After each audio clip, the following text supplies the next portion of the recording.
আমি Mridula, welcome to my video.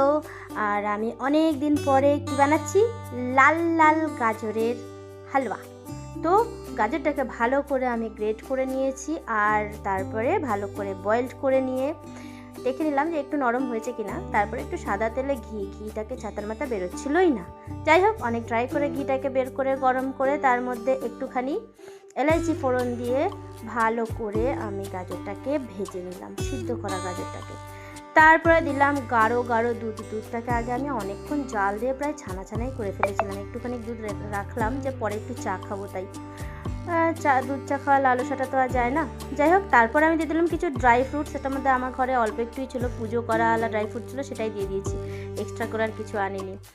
চিনি টিনি দিয়ে ভালো করে ভেজে আমি তুলছিলাম। এরপর টাইম হলো দেবার খোয়া, কিন্তু খোয়াটা দেখে আমি না নিজেকে আর কন্ট্রোল করতে পারলাম না।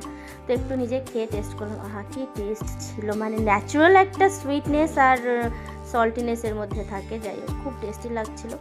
খেয়ে নিয়ে তারপরে বাকি খোয়াটাকে আমি ওর মধ্যে দিয়ে, মানে গাজরের হালুয়ার মধ্যে দিয়ে ভালো করে নাড়াচ্ছিলাম। তারপরে আমি এক হাতে পারছিলাম না বলে আমি আবার রেখে ভালো করে নাড়িয়ে চাড়িয়ে লাস্টে নামানোর আগে আমি প্রায় 2 চামচ, এর আগেও আর একটুখানি দিয়েছিলাম, দিয়ে মানে ঘি 2 চামচ ঘি দিয়েছি, দিয়ে নাড়িয়ে চাড়িয়ে ভালো করে নামিয়ে নিয়েছি। আর এই যে লাস্ট বিউটি অফ গাজরের হালুয়া। তো ভালো লাগলে লাইক শেয়ার সাবস্ক্রাইব নিশ্চয়ই করবে। টাটা।